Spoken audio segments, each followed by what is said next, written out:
मान लो आप जिस गली में रहते हैं या जिस एरिया में रहते हैं वहाँ पर एक बाहुबली है और इस बाहुबली और आपके काफ़ी अच्छे संबंध रहे हैं। आपने कई बार इस बाहुबली की अपने विवाद सुलझाने के लिए मदद भी ली है और एक दिन यही बाहुबली आपके घर आता है और कहता है कि अपने एरिया में काफ़ी चोरी हो रही है, घटनाएं हो रही है। इस वजह से आप अपने पास का जो बहुमूल्य सोना और नगद है वह मेरे पास रख दो, वह सुरक्षित रहेगा। तब सोचिए आपकी हालत क्या होगी। आपके तो पसीने छूट जाएंगे। और यही आज अंतर्राष्ट्रीय स्तर पर अमेरिका और डेनमार्क और यूरोप के बीच हो रहा है। अमेरिका ने ग्रीनलैंड पर दावा करते समय यह कहा है कि ग्रीनलैंड यह रूस और चीन कब्जा करना चाहता है, इसलिए अमेरिका ग्रीनलैंड को अपने कब्जे में ले रहा है।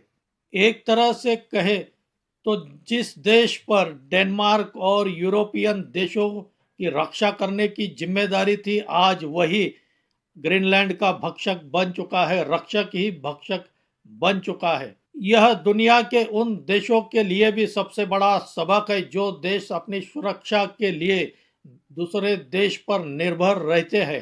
डोनाल्ड ट्रंप का ग्रीनलैंड हथियाने का जुनून खतरनाक रूप ले चुका है। क्या यूरोपियन देश और डेनमार्क अमेरिका का प्रतिरोध करेंगे या अमेरिका के सामने सरेंडर हो जाएंगे? क्या है मौजूदा स्थिति ग्रीनलैंड को लेकर, इसी पर हम आगे इस वीडियो में बात करेंगे। आपसे अनुरोध है अगले 4-5 मिनट तक मेरा यह वीडियो आखिर तक देखिए। अच्छा लगे तो इसे लाइक करें, शेयर करें और मेरे इस चैनल को सब्सक्राइब करें।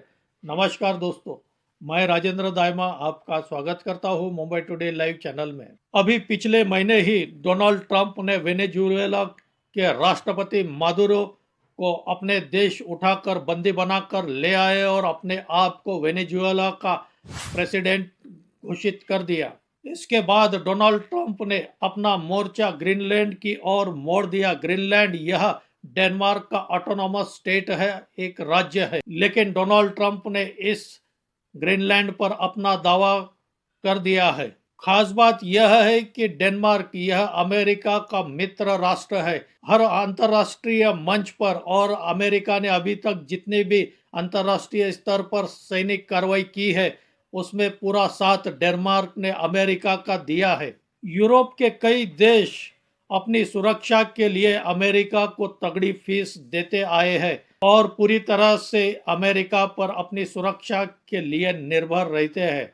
और अब अमेरिका इन्हीं देशों की जमीन हड़पने लगा है। यही नहीं, डोनाल्ड ट्रंप ने यूरोप के कई देशों पर अतिरिक्त 10% टैरिफ लगाने का ऐलान भी कर दिया है। फ्रांस के साथ तो डोनाल्ड ट्रंप के विवाद इतना बढ़ चुका है कि डोनाल्ड ट्रंप ने फ्रेंच वाइन पर 200% टैरिफ लगाने की धमकी दी है। डोनाल्ड ट्रंप के यूरोपियन देशों की नेता की परवाह नहीं है। डोनाल्ड ट्रंप किसी भी कीमत पर ग्रीनलैंड को हथियाना चाहते हैं। कल डोनाल्ड ट्रंप ने अपने सोशल मीडिया पर एआई जनरेटेड एक फोटो पोस्ट की है। इस फोटो में उनके साथ अमेरिका के उपराष्ट्रपति जेडी वेंस भी है और इस फोटो में डोनाल्ड ट्रंप ग्रीनलैंड पर अमेरिका का झंडा लहराते हुए नजर आ रहे हैं और इस झंडे पे लिखा है ग्रीनलैंड यह अमेरिकन टेरिटरी एस्टेब्लिश्ड ESTD 2026, ऐसा लिखा है।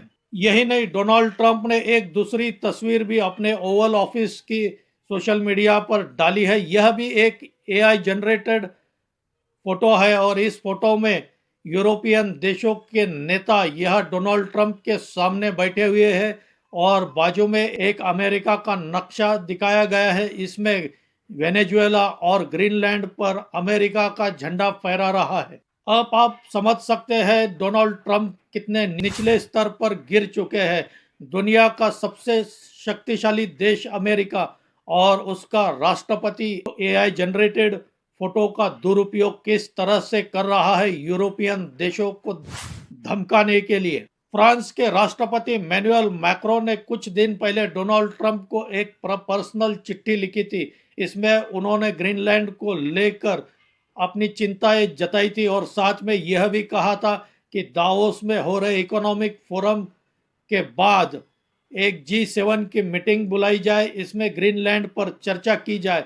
लेकिन कल डोनाल्ड ट्रंप ने मैक्रो की इस चिट्ठी को सार्वजनिक रूप से अपने सोशल मीडिया पर डाल दिया और एक तरह से कहे तो फ्रांस के राष्ट्रपति मैनुअल मैक्रो का मजाक उड़ाया, उनकी खिल्ली उड़ाई। एक इंटरव्यू में मैक्रो के लिए डोनाल्ड ट्रंप कहते हैं कि मैक्रो को कोई पूछता नहीं है और मैक्रो यह कुछ दिन के लिए ही अपने देश के राष्ट्रपति है।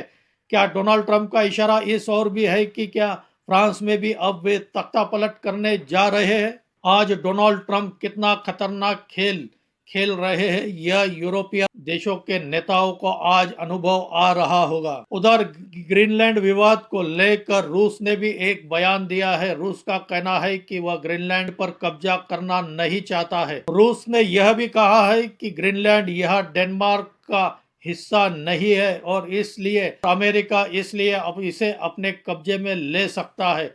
एक तरह से कहे तो रूस की यह कूटनीतिक चाल है, क्योंकि यूरोपियन देश अमेरिका के साथ मिलकर यूक्रेन का साथ दे रहे हैं रूस के खिलाफ लड़ाई में, और रूस चाहता है कि यूरोपियन देश और अमेरिका की दोस्ती टूटे, गठबंधन टूट जाए। और यह भी हो सकता है पिछली बार जब व्लादिमीर पुतिन और डोनाल्ड ट्रंप की मीटिंग हुई अलास्का में, तब यह दोनों के बीच ऐसा समझौता भी हो सकता है कि रूस यूक्रेन की जीती हुई जमीन नहीं छोड़ेगा। साथ ही रूस डोनाल्ड ट्रंप के ग्रीनलैंड पर दावे को मान्य करेगा। यह भी दोनों नेताओं के बीच समझौता हो सकता है, और अगर ऐसा हुआ है तो यह पूरी दुनिया के लिए एक खतरनाक संकेत है।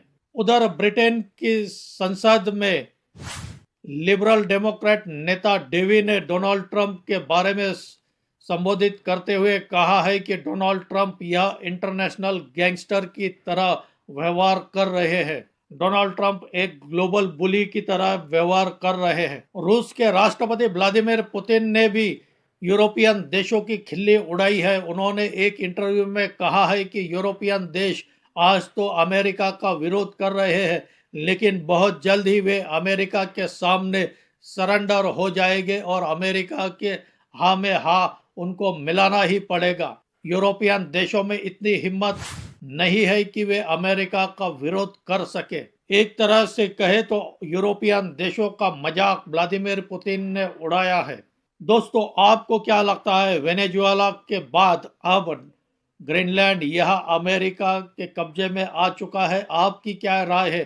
क्या डेनमार्क और यूरोपियन देश अमेरिका का प्रतिरोध करेंगे या फिर सरेंडर हो जाएंगे? आप भी कमेंट करके बताइए। मेरा यह वीडियो अच्छा लगा हो तो इसे लाइक करें, शेयर करें और मेरे इस चैनल को सब्सक्राइब करें।